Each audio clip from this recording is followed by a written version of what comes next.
민주노총이 올해 총파업 투쟁을 하자 이렇게 제가 출마했던 선거에서부터 제기를 했고 또 대의원대회와 중앙위원회를 거치면서 하반기 총파업 투쟁을 정말 제대로 한번 준비해보자 이렇게 이야기를 하고 있습니다. 민주노총의 총파업 하면 막 가슴이 설레이고 두근두근하고 뭔가 막 힘이 뻗치고 그러십니까? 네. 최근에 가입하셨나 봅니다. 네. 사실 민주노총의 총파업 이렇게 이야기하면 그렇게 막 설레이거나 뭔가 정말 제대로 준비 제대로 한번 붙어보자거나 그렇게 우리의 심장이 고동치지 않는 단어가 되어버렸습니다.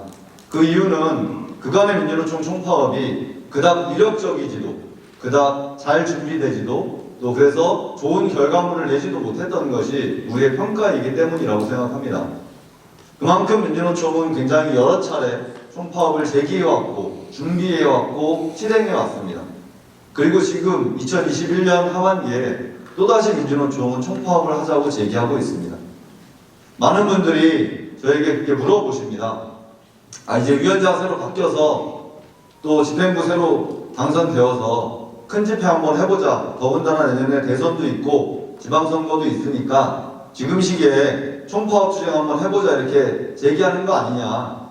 그리고 또 금속노조 총파업에 금속노조 임단협 투쟁에 묻어서 그냥 큰 규모의 집회 한번 하반기에 하려고 하는 것 아니냐. 그런 게 무슨 의미가 있냐. 이렇게 반문하시는 분들이 많이 있고 사실 그동안의 대부분 총파업이 그런 흐름과 맥락으로 진행되었기 때문에 그렇게 예상하는 것이 우리도 아니라고 생각합니다. 그래서 저는 다른 어떤 것보다 지금 시기에 우리가 왜 전체 노동자들이 조직된 노동자들이 앞장에 서서 총파업이라고 하는 것을 결의하고 준비하고 단행해야 하는가 그 이유에 대해서 말씀드려보고자 합니다. 지금 시기에 왜 총파업을 해야 되는지 동지들 잘 알고 계십니까? 잘 모르십니까? 현장 대장적으로 핫했군요. 이거 큰일입니다.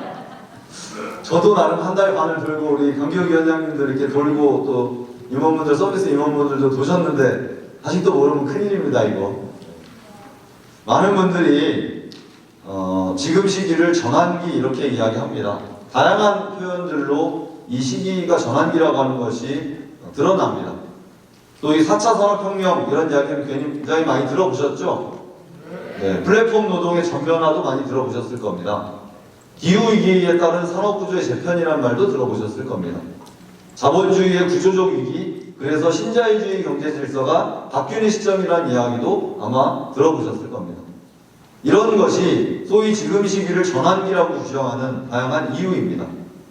그런데 문제는 이 전환이라는 것이, 이 변화라고 하는 것이 무엇을 목적으로 하고 어디로 향할 것인가 하는 것입니다. 그동안 최근에 우리가 겪어보았던 전환기, 변화의 시점 언제였죠? 네, IMF 때입니다. IMF를 계기로 해서 한국 사회의 노동시장, 경제구조, 우리들의 삶, 많은 것들이 바뀌어 버렸습니다. 그 IMF는 어떤 것들을 잉태했습니까? 비정규직을 낳았습니다. 그래서 전체 임금 노동자의 절반이 비정규직으로 채워지는 사회가 되어버렸습니다. 그 IMF는 노동자들의 정리해고 구조조정을 쉽게 했고 국가의 책임을 방기하도록 공기업을 민영화하도록 강제했고 다양한 투기자본들이 우리 시장을, 우리의 고용을 망가뜨리도록 용납했습니다. 그래서 이제는 비정규직이 전체 노동자의 절반을 넘어서는 그리고 새로운 일자리의 대부분은 비정규직으로 채워지는 시점에 와 있습니다. 코로나19가 몰고 온 재난이라고 이야기합니다. 이 재난기에 불평등이 더 심화되었습니까? 완화되었습니까? 심화되었다고 느껴지십니까? 어디서 그런 것을 느끼시죠? 집값이 오르는 데에서 우리 항공, 호텔 이런 데서 일하시는 노동자들 많이 들어보셨잖아요. 우리들 무급휴직으로 내몰리고 있고 희생을, 고통을 분담하자고 하고 있고 하지만 재벌 총수들은 자기 연봉을 올리고 있고 재벌 총수들은 주식 배당금으로 수조 원씩을 챙겨가고 있습니다. 이건희가 숨 마시면서 받아간 주식 배당금이 7천억, 8천억 된다고 하지 않습니까? 한 번 숨 쉴 때마다 몇백만 원씩 버는 겁니다. 그래요. 이런 심각한 불평등을, 심각한 양극화를 해소할 것이냐, 아니면 이것이 훨씬 더 공고하고 고착화될 것이냐가 이번 전환기의 핵심적인 키워드라고 생각합니다. 그래서 저는 이번 총파업의 핵심은 불평등을 바꾸자라고 하는, 불평등을 갈아엎자고 하는, 서비스연맹은 불평등을 불태우자라고 하는 요구를 갖고 싸우는 것이고, 그 책임은 정확하게 국가를 향해야 한다고 생각합니다. 국가의 역할이 어느 때보다 중요하다고 생각합니다. 4차 산업혁명 표현은 많이 하지만 실제 내용이 어떻게 진행되고 있는지 우리는 잘 알지 못합니다. 하나만 예를 들어볼까요? 현대자동차가 전기차, 수소차로 전환된다고 합니다. 그러면 엔진이나 변속기가 사라지게 됩니다. 그러면 그 해당 영역에서 일하던 노동자들은 일자리를 잃습니다. 부품상까지 하면 몇십만 명의 일자리가 사라지게 됩니다. 그런데 현대차는 라인의 속도를 늘립니까? 줄입니까? 그들은 단 한 번도 라인 속도를 줄인 적이 없습니다. 전기차, 수소차 가격은 일반 내연기관 차량보다 싼가요? 비싼가요? 더 비쌉니다. 그러면 생산량도 줄지 않고 가격은 더 비싸다고 하면 매출은 늘어납니다. 당연히 이윤도 늘어납니다.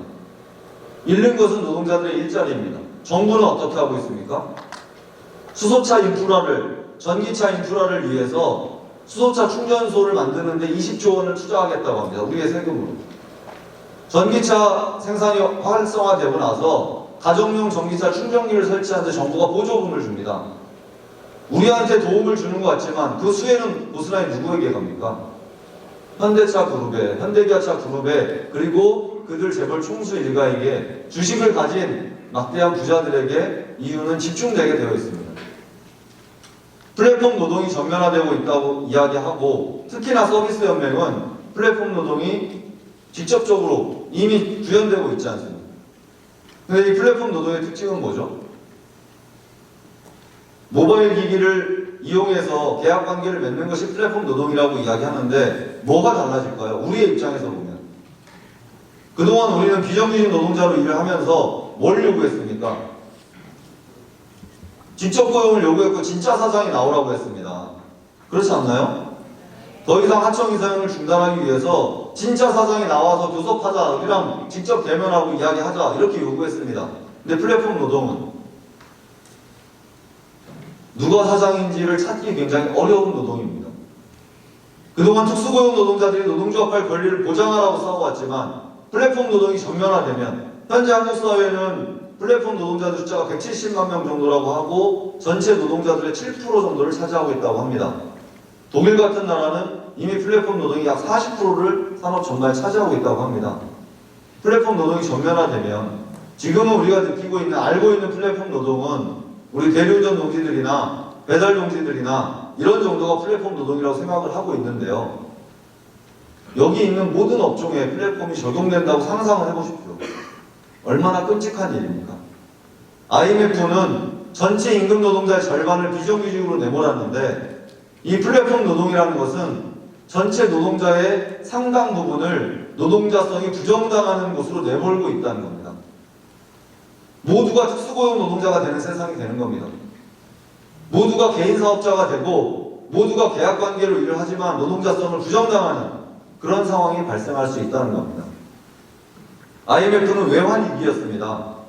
외환위기와 비정규직을 양산하는 것, 외환위기와 노동자들을 정리해고하는 것, 외환위기와 공기업을 민영화하는 것, 이것의 상관관계를 알기 어려웠습니다. 하지만 IMF는 우리를 그렇게 내몰았습니다. 지금의 이 변화라고 하는 것이 어디를 향하고 무엇을 목적으로 할 것인가, 자본이 훨씬 더 짧은 시간 안에 훨씬 더 많은 이윤을 추구하는 변화를 도모할 것인지, 노동자들이 이제는, 모든 노동자들이 노동상권을 기본적으로 보장받고 노동자로서의 권리를 보장받고 최소한의 생존을 보장받을 수 있는 변화로 만들어갈 것인지의 싸움이 지금이라고 생각합니다. 이 싸움이 쉽지 않습니다.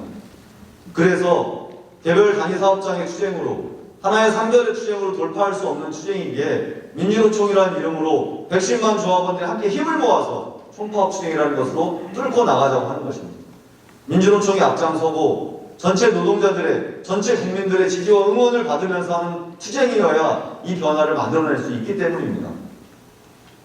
그런 투쟁을 제기하는 것입니다. 단순히 큰 집회 한번 하자, 큰 파업 한번 해보자, 집회 한번 힘있게 한번 해보자라고 하는 것이 아니라 지금부터 시작되는, 이미 시작되어 있는 이 거대한 변화의 흐름을 바꾸어내는 투쟁을 우리가 하지 않으면 누구도 할 수 없다는 겁니다. IMF가 몰고 온 재난을 우리는 어떻게 맞이했습니까? 나라가 망한다고 해서 영화 국가부도의 날이 잘 나오지 않습니까? 나라가 망한다 해서 우리는 뭘 했습니까? 금 모으기를 했습니다. 금반지, 돌반지를 가지고 은행에 가서 금 모으기를 해서 나라를 살리자고 했습니다. 그런데 나라가 산 게 아니라 자본만 살았습니다. 기득권만 살았습니다. IMF 시기에 무수하게 부도나고 폐업한 사업장들을 누가 다 빨아들였습니까? 다 재벌의 밑으로, 다 재벌들이 사들였습니다. 그래서 재벌공화국이 훨씬 더 공고해졌습니다.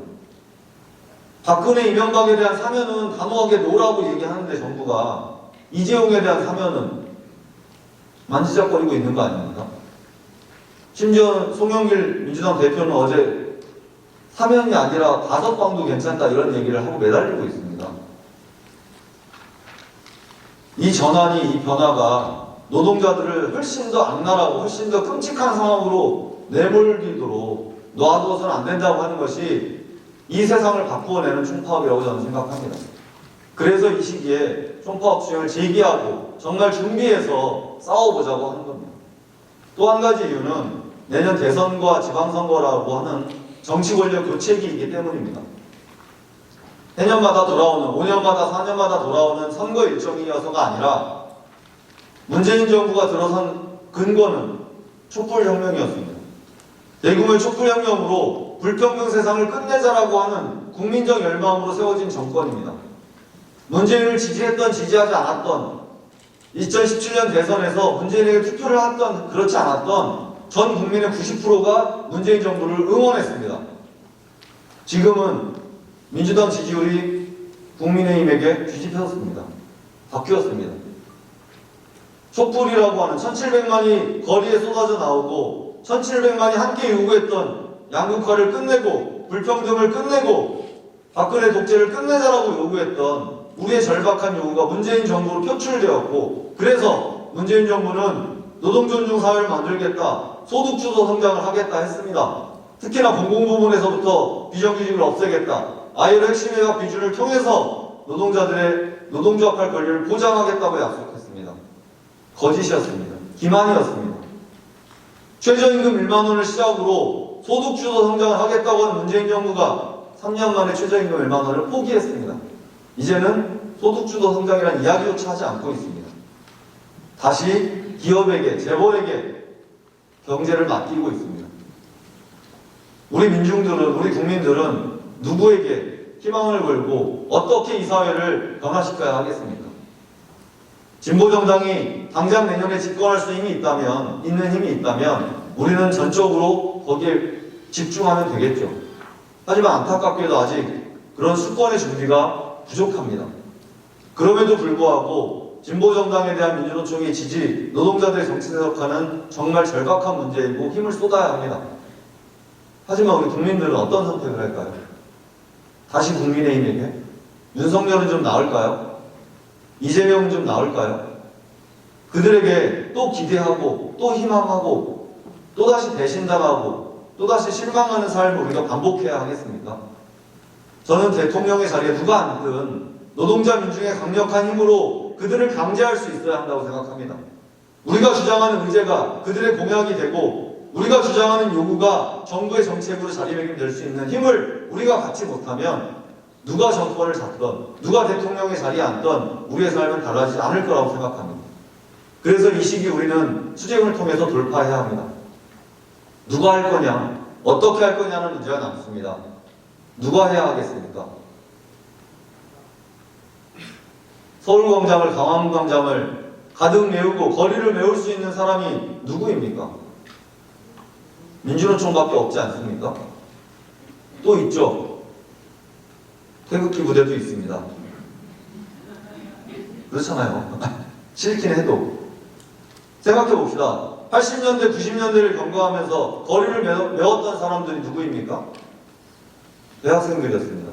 전대협으로 대표되는 이들이 80년대, 90년대 거리를 메웠고 사회 변화의 담론을 제시했고 그것을 관철하기 위해 감옥 가고 투쟁했습니다. 그들은 지금 우리 사회의 기득권이 되어 있습니다. 지금의 이 변화를, 지금의 이 전환기에 누가 거리를 메우고 누가 머리 비밀고 싸우는가에 따라서 이 시대는, 이 사회는 누구의 것이 될 것인가가 한가름 나는 거라고 생각합니다. 태극기 부대가 집권하는 대한민국에서 살고 싶으십니까? 끔찍하지 않습니까? 우리가 주도하자는 겁니다. 우리가 아니면 할 수 없습니다.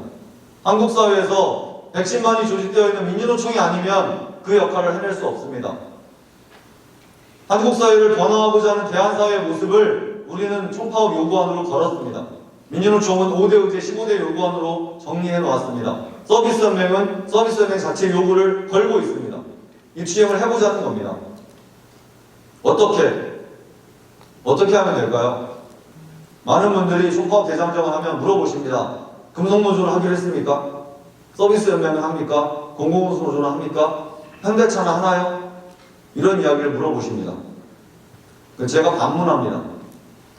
금속노조가 파업 안 하면 태극기 부대 세상에서 사시렵니까? 서비스연맹이 파업을 안 하면 공공기관 노동자들이 직무급제로 고통받고 비정규직, 정규직 그 안에도 그냥 그렇게 사시렵니까? 우리 서로를 믿어보자고 제안드립니다. 그동안의 총파업이, 민주노총의 총파업이 실패했던 이유는 다양하게 있습니다. 저는 핵심적으로는 지도부의 결단 문제도 있었다고 생각하고 서로가 서로를 믿지 못하고 자기 준비를 하지 않았기 때문이라고 생각합니다. 이제 정말 우리 준비를 합시다. 그래서 오늘 이 자리가 너무나 감동스럽고 고맙습니다. 강경규 위원장님이 전국을 돌면서 총파업 추진을 하자고 호소하고 제안하고 서비스연맹의 단위사업장 대표자 동지들이 정말 하반기 총파업 추진을 제대로 한번 만들어 보겠다고 모여서 결의하는 이 자리가 너무나 소중하고 감사합니다. 이렇게 준비하면 된다고 생각합니다. 서비스연맹이 결심하면 어느 조직보다 앞장서서 총파업 추진을 고민하고 준비하고 결의하고 있는 서비스연맹이 앞장서면 다른 조직들도 고민하고 판단할 수밖에 없을 것이라 생각합니다. 지금 시기는 싸워야 하는 시점이기 때문에 그렇습니다. 누구도 지금이 투쟁해야 하고 싸워야 하는 시기라는 것을 부정하지 않습니다. 다만 중요한 것은 누가 할 것인가입니다. 87년 6월 항쟁을, 9697 로켓 총파업을, 촛불을, FTA 반대 투쟁을 만들었던 사람들은 누구입니까? 다 우리입니다.